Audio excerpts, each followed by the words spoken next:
Grace Sullivan was halfway through washing paint from her hands when her younger sister called and asked her to impersonate a woman she had never wanted to become.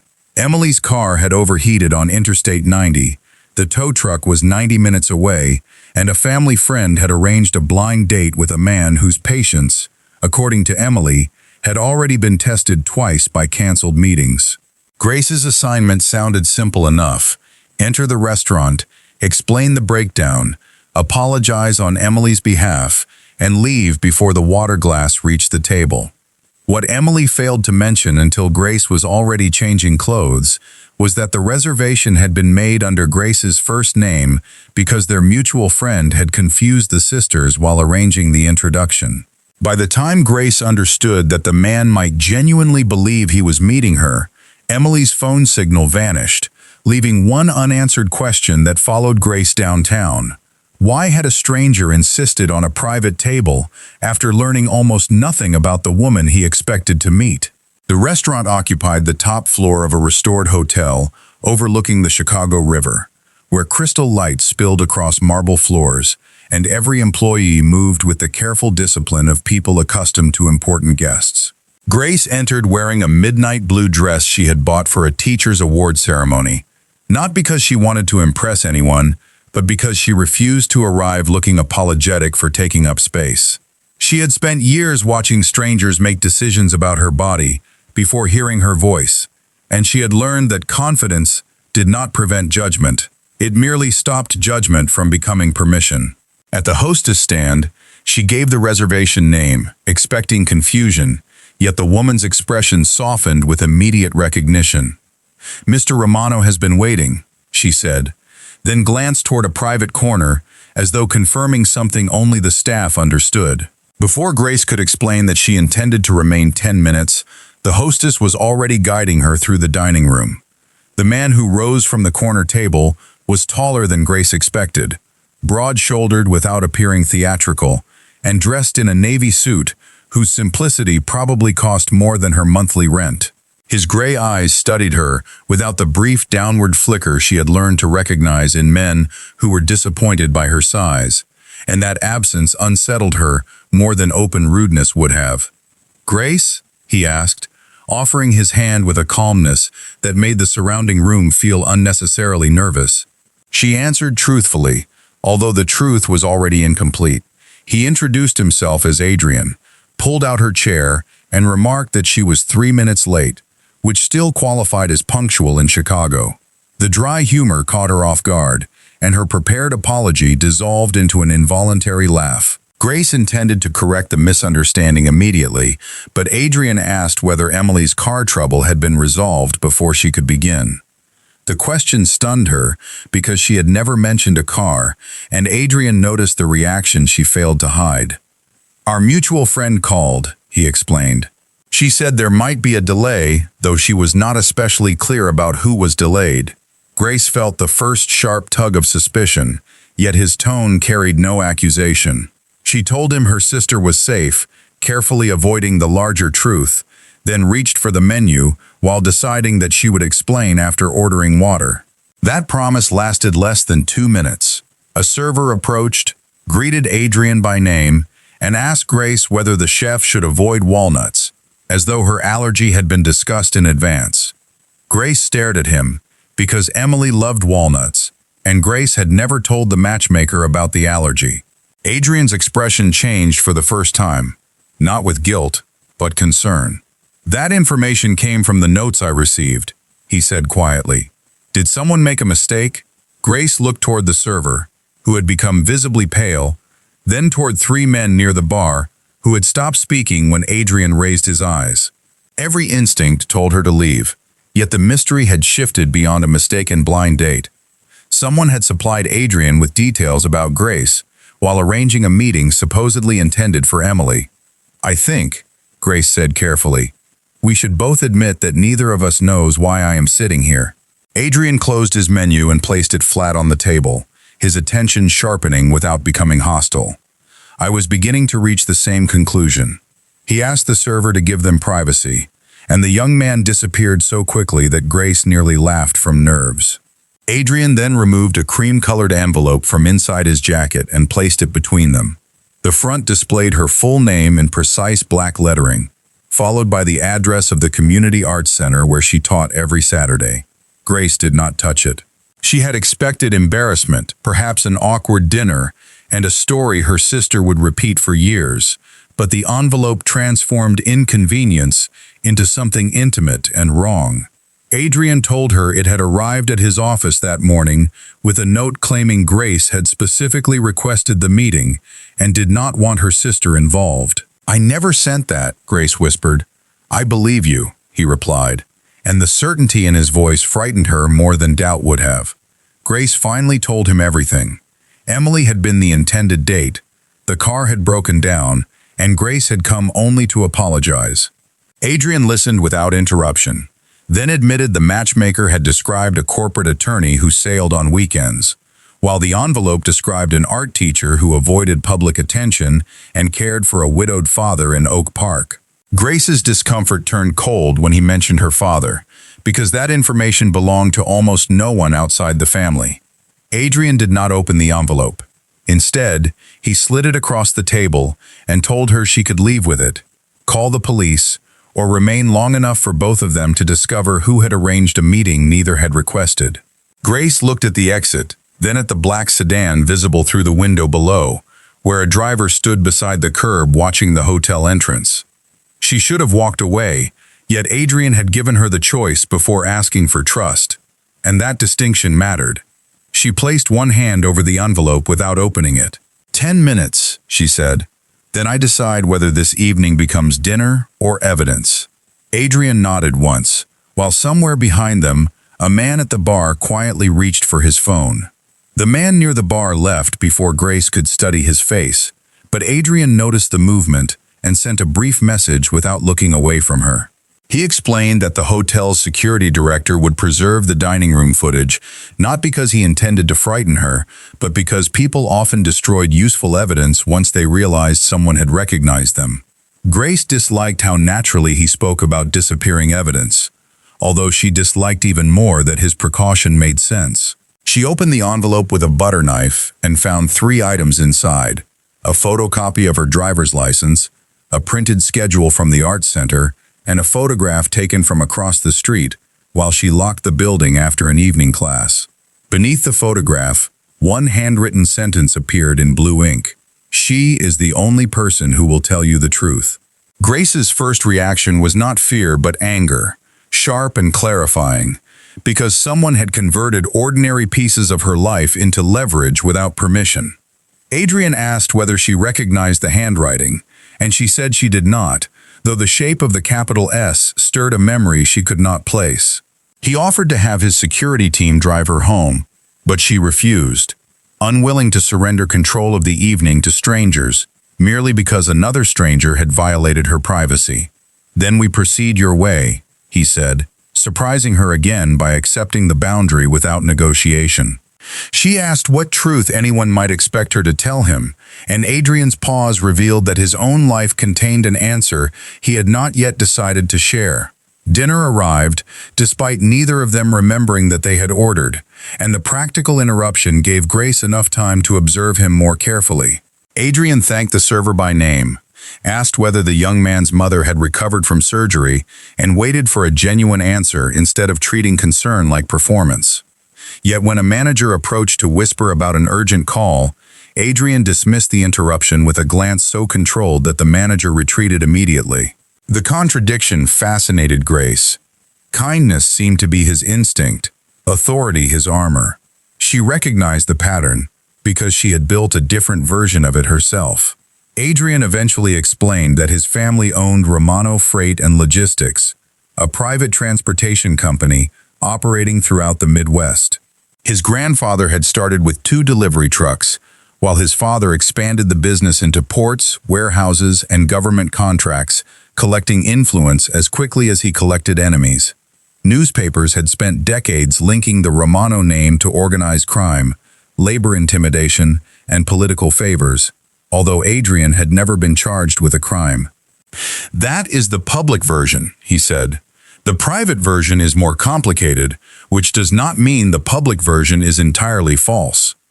Grace appreciated the precision of that admission, yet it also created a new uneasiness that no charming conversation could erase. 3 months earlier, Adrian had begun an internal audit after discovering that medicine shipments intended for neighborhood clinics had been rerouted through one of his company's warehouses. The records suggested ordinary accounting errors, but several refrigerated containers had vanished for hours before returning with broken tracking seals. Adrian suspected someone inside the company was using legitimate routes to move stolen pharmaceuticals, and the missing inventory had already caused 2 clinics to cancel free treatment programs. He had quietly hired an outside investigator, but the investigator disappeared from contact after leaving one message: "Find the woman who paints trees purple."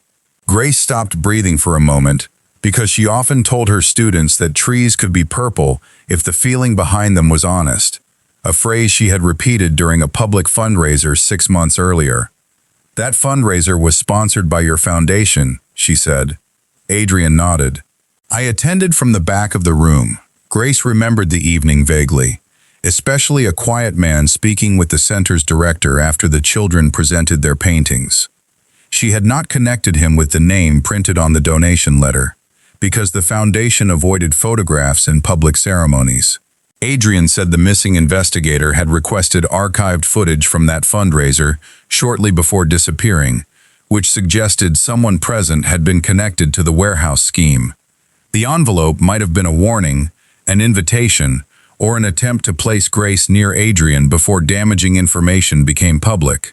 Grace asked why anyone would believe she possessed evidence, and Adrian answered by describing a mural project funded through the same charitable grant. The children had painted on large canvas panels stored temporarily in a Romano warehouse because the arts center lacked space. One panel had been delivered weeks late after supposedly being misplaced.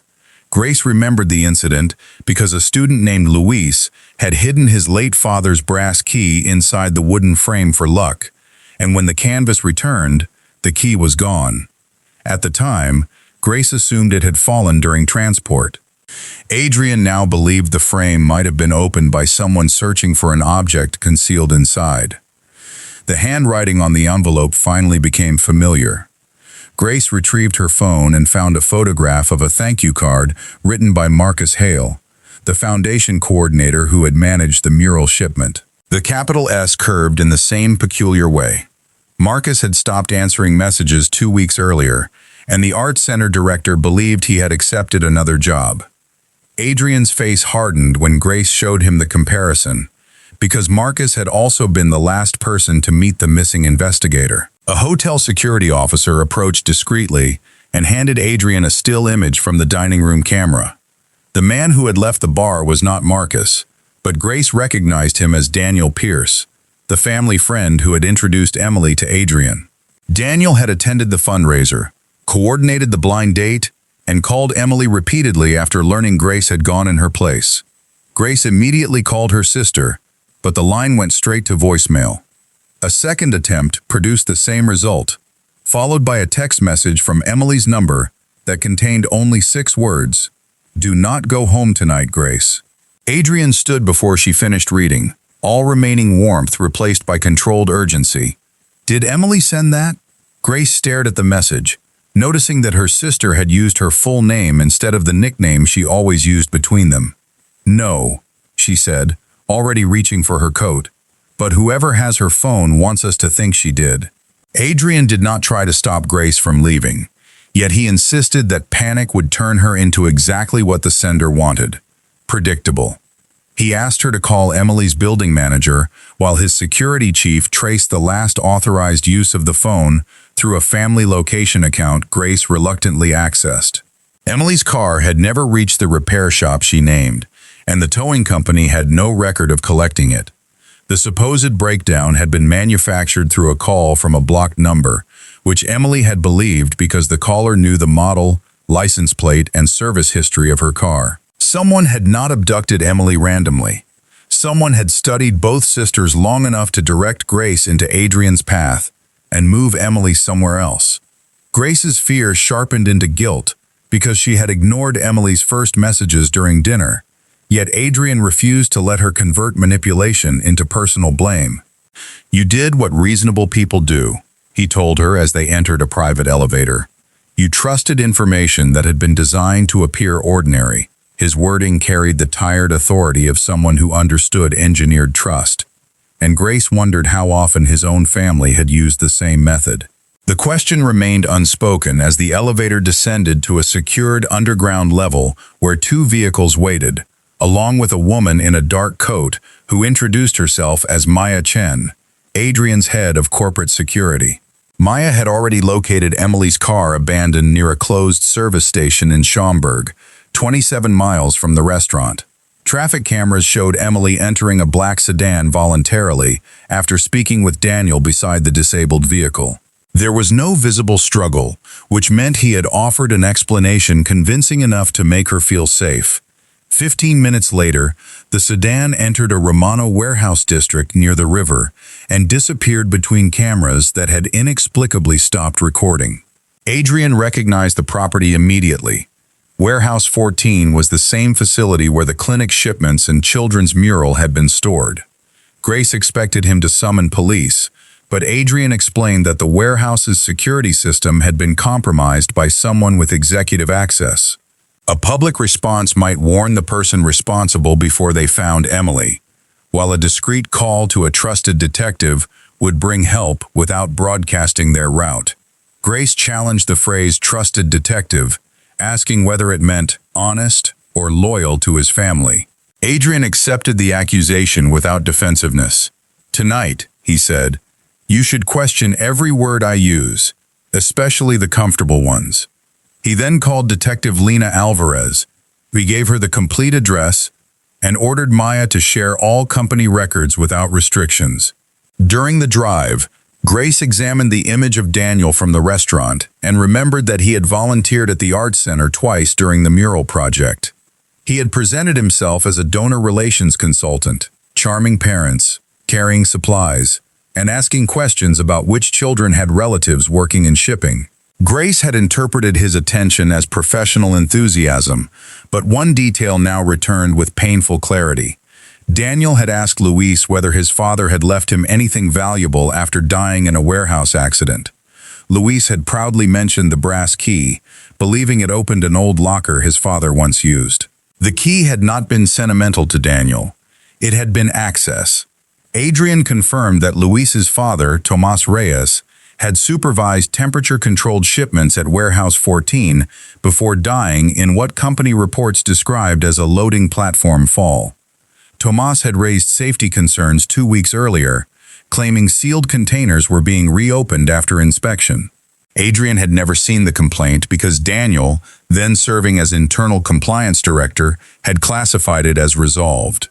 Grace looked at Adrian across the dim vehicle, searching for the composed businessman who seemed to know everything, yet found a man confronting the cost of what he had failed to notice. "Your name protected the company," she said quietly. "It also protected whoever was using it." "Yes," Adrian replied. "That is the truth I should have understood sooner." At the warehouse perimeter, Maya discovered that the main gates had been left unlocked, an invitation too obvious to be accidental. Detective Alvarez arrived with 2 plainclothes officers and warned Adrian that entering without knowing the number of suspects could endanger Emily. Grace then noticed fresh white paint on a delivery ramp, the same archival paint used to seal finished mural frames. A trail of tiny flakes led toward an older administrative building separated from the active loading bays. She explained that the paint remained flexible for months and transferred easily when disturbed, suggesting someone had recently moved the altered panel through that entrance. They followed Alvarez through the building, finding no guards and no sign of forced entry. In a second-floor office, Emily sat unharmed beside a desk, furious rather than frightened, while Daniel stood several feet away with both hands visible. Relief struck Grace so hard that her knees weakened, but Emily's first words stopped everyone from rushing forward. "He did not kidnap me," she said. "He brought me here because someone is trying to kill him." Daniel looked exhausted, his expensive suit stained with dust, and a cut above his eyebrow had dried into a dark line. He admitted sending the envelope and staging the restaurant encounter, believing Adrian would ignore another anonymous warning, but might listen if the evidence arrived through Grace. He had planned to explain everything to Emily at the highway service station, yet armed men intercepted them, forcing Daniel to use an abandoned access road into Warehouse 14. They had hidden inside the administrative offices while the men searched the loading bays. Adrian's anger remained quiet, which made it more dangerous. You used two women as pieces in a plan without their consent. Daniel lowered his eyes. I used the only route your enemies were not monitoring. No, Grace said, stepping beside Emily. You used the route you believed we were least capable of controlling. Before Daniel could answer, the warehouse lights failed, and an automated announcement echoed through the building. Refrigeration emergency. Evacuation required. Adrian immediately recognized the alarm as false, because Warehouse 14 had been decommissioned months earlier. From the loading yard below came the heavy metallic sound of a truck engine starting, followed by Maya's voice through the radio. Someone is moving Container 7, she warned. And according to the old manifest, that container should not exist. Detective Alvarez ordered everyone toward the rear stairwell, while her officers moved to block the loading yard. But Daniel insisted that Container 7 contained the evidence they had been searching for. Tomas Reyes had discovered a hidden compartment built beneath its refrigeration floor, where Daniel later found duplicate ledgers documenting stolen medicine, bribed inspectors, and payments routed through shell companies. He had removed the ledgers before the container could be destroyed, then concealed copies inside the children's mural frame because the art center's delivery route was the only shipment Daniel believed the conspirators would consider harmless. When the mural arrived late and the brass key disappeared, he realized someone had searched the frame first. Grace demanded to know why Daniel had waited months before speaking, and his answer exposed the cowardice beneath his strategy. He had participated in falsifying inspection reports years earlier, initially believing the changes protected the company from technical penalties rather than concealing theft. By the time he understood the scale of the operation, his signature appeared on enough documents to make him look like an architect instead of a witness. Tomas threatened to report the scheme, and after Tomas died, Daniel became convinced that anyone who spoke would meet the same fate. He had wanted protection before telling the truth, but every attempt to secure protection created another person he endangered. Adrian listened without offering absolution. Fear explains delay, he said. It does not excuse what delay cost. The truck carrying Container 7 crashed through a secondary gate before Alvarez's officers could close the yard. Yet Maya had attached a tracking device when she inspected the vehicle moments earlier. Police units began following at a distance, while Adrian ordered his company's dispatch network locked, preventing the truck from entering any Romano property without triggering an alert. Grace remained beside Emily in the administrative office, but when Daniel mentioned that the original ledger was still hidden somewhere inside the building, she realized the missing brass key might open Tomas's former locker. Luis had once told her his father called the key the smallest honest thing in a dishonest building. They found the locker row in a basement corridor beneath the old dispatch room. Most doors had rusted shut, but locker 314 showed fresh scratches around the lock, suggesting someone had repeatedly tried incorrect keys. Daniel claimed the brass key had been recovered from a man searching the mural frame, then hidden inside a hollow desk leg upstairs. Grace's anger intensified because he had possessed the object while allowing Luis to believe his father's final keepsake was gone forever. Daniel retrieved it only after Grace made him promise the key would be returned to the boy, regardless of what happened next. Inside the locker, they discovered no ledger, only a child's purple tree drawing folded around an old employee badge. Grace recognized the drawing as Luis's work from the fundraiser and noticed that Tomas had written numbers along the branches instead of leaves. Emily, trained to read corporate contracts and financial schedules, understood the pattern first. The numbers were not dates or account totals. They were container identification codes paired with warehouse coordinates. One branch marked 7143B, indicating Container 7, Warehouse 14, Compartment 3 beneath Floor Section B. The original evidence had never been in the locker. Thomas had created a map to the compartment before his death, then hidden it inside something his son would recognize but criminals would dismiss. Daniel had misunderstood the clue and copied records from another shipment, meaning the container fleeing through Chicago might hold more than duplicate financial ledgers. Adrian contacted Alvarez, who ordered the pursuing officers not to stop the truck until a hazardous materials unit arrived. If stolen pharmaceuticals had been stored improperly, opening the compartment without precautions could destroy evidence or endanger everyone nearby.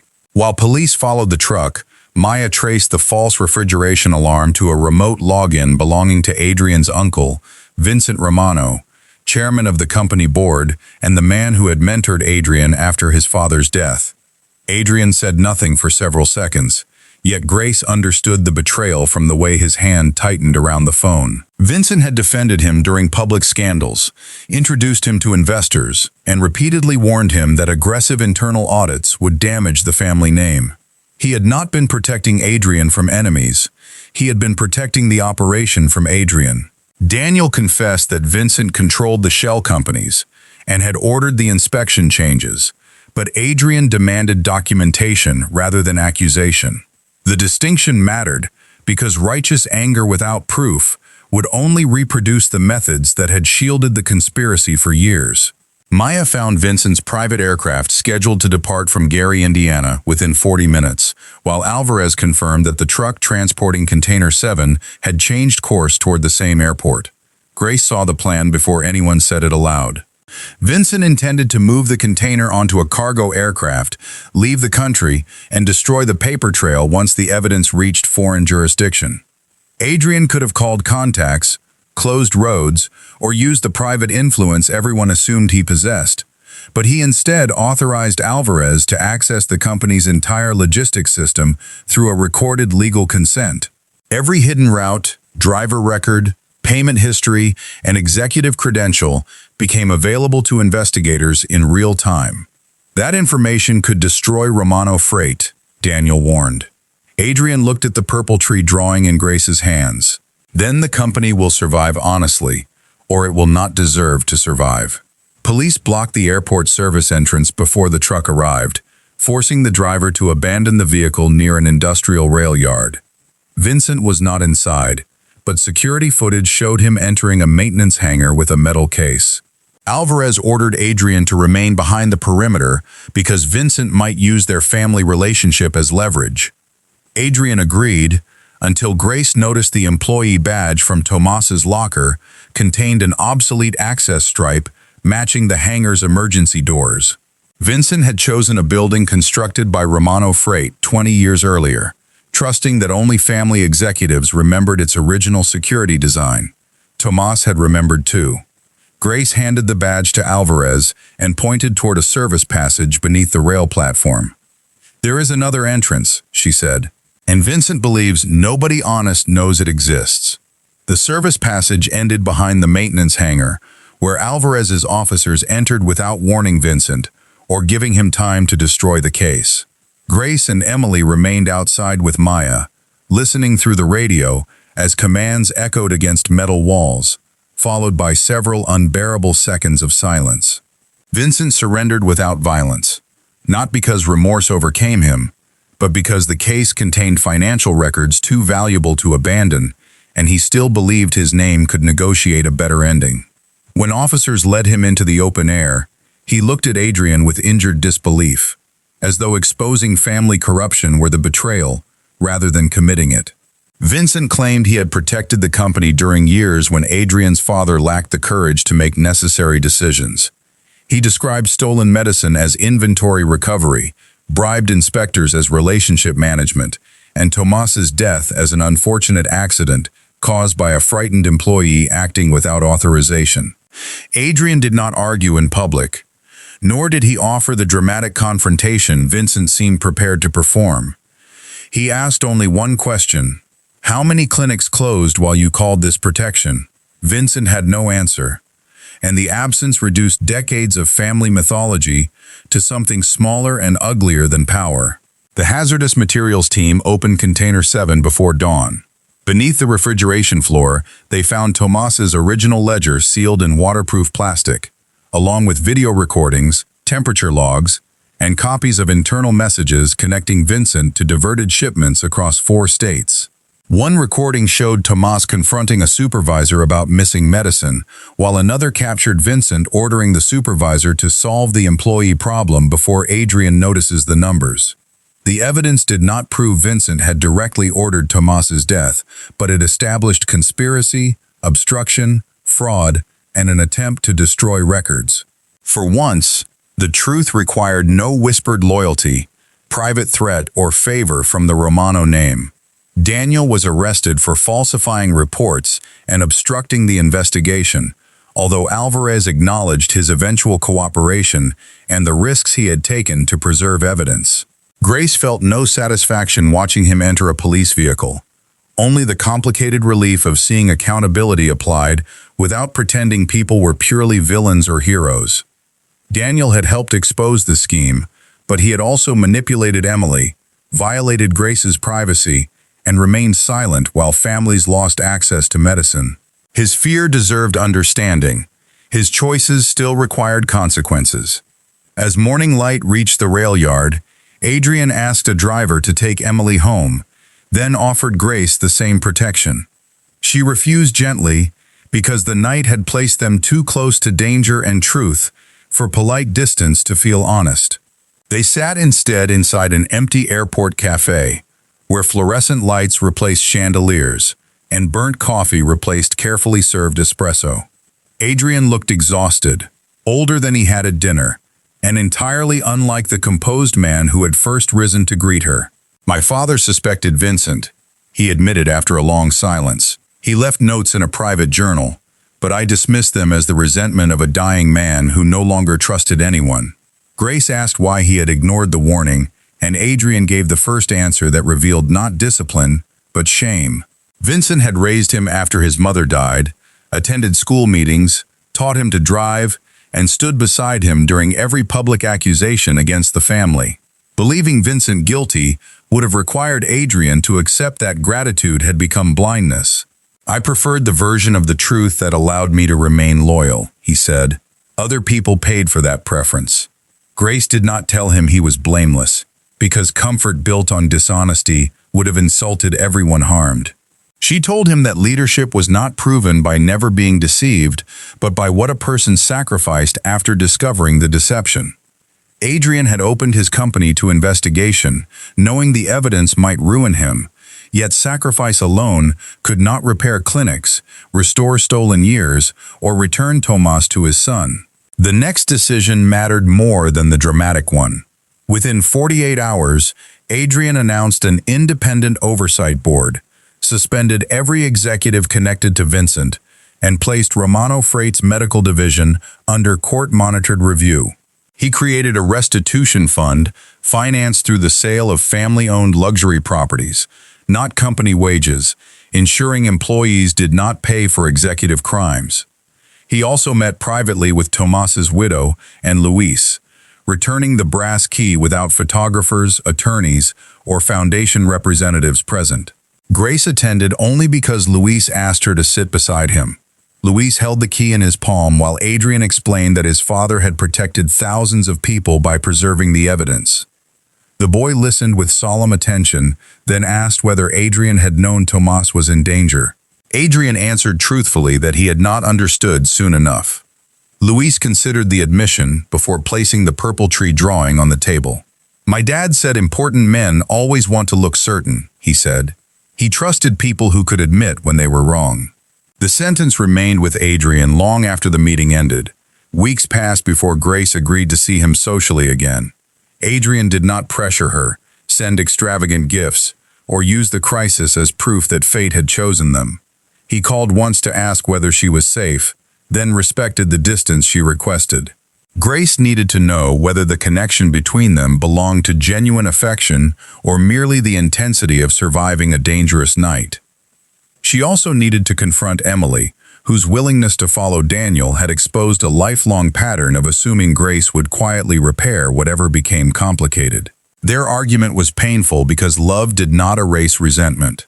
Emily admitted she had relied on Grace's steadiness for years, disguising dependence as admiration, while Grace admitted she sometimes rescued people to avoid asking what she wanted for herself. They agreed that forgiveness would no longer mean returning to the same arrangement. It would mean building something healthier. One cold Saturday morning, Grace entered the Lincoln Park coffee shop and found Adrian waiting at the table near the window. No staff straightened their jackets, no strangers lowered their voices, and no envelope rested between them. Adrian stood when she approached, but he did not assume she had returned to continue what they started. Grace removed her coat and sat across from him. "I have one condition. Name it. No more incomplete truths, because you believe you are protecting me." Adrian nodded slowly. "Then I have one condition too." Grace raised an eyebrow. "When I fail, you tell me before silence becomes punishment." For the first time since the restaurant, Grace smiled without fear, standing behind it. "That sounds less like a condition," she said, "and more like work." Adrian's answering smile carried no mystery at all. Anything worth keeping usually is. 1 year later, Romano Freight remained smaller, less profitable, and more respected than it had been before Vincent's arrest. Federal prosecutors secured convictions for fraud, racketeering, stolen medical goods, and obstruction, while the investigation into Tomas's death continued without the convenient certainty of a fabricated ending. Adrian testified publicly, surrendered private correspondence, and accepted criticism from employees who believed he should have discovered the scheme earlier. He never described transparency as heroism, because repairing harm was not a favor owed gratitude. It was the minimum responsibility of someone who had benefited from a system others could not question safely. The community clinics reopened through a restitution partnership managed by independent health organizations rather than the Romano Foundation. Grace insisted on that separation after Adrian asked her advice, explaining that generosity became another form of control when the giver determined how every repaired life should remember him. Adrian accepted the criticism and removed his family name from the program. The decision confused reporters who expected reputation management, yet it mattered deeply to the clinic workers who had spent years beneath headlines, celebrating donors while ignoring patients. Grace's own life changed in quieter ways. She accepted a full-time teaching position at an academy willing to fund community classes, though she negotiated an agreement allowing neighborhood children to attend without tuition. She stopped apologizing when her ambitions inconvenienced other people, stopped measuring kindness by how much exhaustion she could hide, and began creating paintings again after years of telling herself teaching left no room for personal work. Adrian attended her first gallery showing and remained near the back, speaking only when introduced, because he understood that support did not require occupying the center of someone else's achievement. Their relationship developed through ordinary tests rather than dramatic promises. Adrian forgot a dinner reservation during a board crisis and called before Grace had to search for him. Grace withdrew after an insulting newspaper column described her as a social climbing distraction, then admitted the article had hurt, instead of pretending indifference made her stronger. They argued about privacy, work, money, and whether love could remain equal when one person's name opened every locked door. Sometimes they solved the disagreement gracefully. Sometimes they needed a night apart before pride softened enough to hear what affection had been trying to say. Emily became part of that new honesty as well. She left the corporate firm where performance had replaced purpose and joined a legal nonprofit representing whistleblowers, partly because Daniel's failure taught her how fear could trap people between guilt and truth. Her relationship with Grace grew less convenient and more real, which meant fewer emergency rescues, more direct apologies, and the occasional uncomfortable boundary neither sister enjoyed. On the anniversary of the mistaken blind date, Emily sent Grace a message containing only one sentence: "I am grateful my worst decision did not become yours." That morning, Grace carried a wrapped painting into the Lincoln Park coffee shop and found Adrian already waiting beside the window. He had traded tailored formality for a charcoal sweater, although the old habit of rising when she approached remained unchanged. The owner brought coffee without ceremony, then returned to the counter, treating them like ordinary regulars rather than people whose names had appeared in months of headlines. Grace placed the package between them and watched Adrian unwrap a watercolor of the original restaurant table, rendered without chandeliers, staff, or skyline, showing only an unopened envelope beside two untouched glasses. Adrian studied the painting for a long time. "You included the envelope." "That was the moment the evening became honest," Grace said. "Not when we learned every answer, but when we admitted neither of us understood the question." He turned the frame over and found a handwritten line on the back. "Trust does not begin when fear disappears. It begins when truth becomes more important than control." Adrian traced the words gently, then removed a narrow leather case from his coat. Grace looked at him with immediate suspicion, and he laughed because she had warned him that public proposals, hidden photographers, and diamonds delivered in dessert would end their relationship faster than any scandal. The case contained no ring. Inside rested a restored brass key attached to a small wooden tag painted with a purple tree. Adrian explained that Luis had approved the idea after the original key was placed in a memorial exhibit honoring Tomas and other employees who had exposed workplace corruption. The duplicate opened a studio Adrian had leased near the art center, but the documents inside listed Grace as the sole tenant with a 5-year grant funded anonymously through an independent arts trust. She could use the space, reject it, transfer it to another artist, or walk away without owing him anything. Grace closed the case slowly. "You created a gift designed to prevent itself from becoming leverage. I had an excellent teacher." She should have been touched only by the studio, yet what moved her most was the evidence that Adrian had listened to every difficult conversation between them. He had not learned to love her by removing every obstacle from her path. He had learned to respect her by refusing to become another obstacle disguised as protection. Grace reached across the table and took his hand, allowing silence to carry what language could not improve. Adrian looked toward the window, where snow had begun settling along the sidewalk. "There is something else I would like to ask." Grace narrowed her eyes playfully. "You promised no surprises involving jewelry." "There is no jewelry." Then continue. He told her the company's independent board had invited him to remain chief executive for another 3-year term, but accepting would require constant travel and another long season of rebuilding. For most of his life, Adrian had treated duty as a sentence already written, and he had nearly accepted before realizing that responsibility without choice eventually became resentment. He was asking neither permission nor sacrifice. He wanted Grace's honest view of the life they might build around that decision.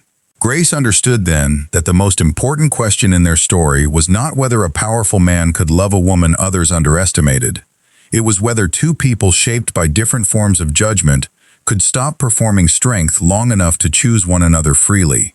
She told him she would not shrink her work to fit his schedule, and she would not ask him to abandon thousands of employees merely to prove devotion. They would plan, revise, fail occasionally, and speak before resentment became secrecy. Adrian smiled. "That sounds like work." Grace laughed, recognizing the line from their first morning of reconciliation. "Anything worth keeping usually is." Outside, strangers hurried through the snow, each carrying assumptions about the people they passed. Some would still see Adrian's last name before his choices, while others would see Grace's body before her talent. And neither love nor justice had made the world suddenly fair. What had changed was their refusal to let other people's first conclusions become the final truth of their lives. Grace lifted her coffee and glanced at the purple tree resting beside the painting. "Do you ever wonder what would have happened if Emily's car had not broken down?" Adrian considered the question, then shook his head. "Her car never broke down." Grace stared at him for half a second before both of them laughed, because the lie that had brought them together no longer carried power over what they had consciously built afterward. Some mistakes deserved regret, some demanded accountability, and a rare few opened doors that truth alone could keep from closing. Grace had entered the restaurant believing she was rescuing her sister from embarrassment, while Adrian had arrived expecting another carefully managed introduction. Neither found the person they had been promised. They found the person who refused to let them remain hidden from themselves.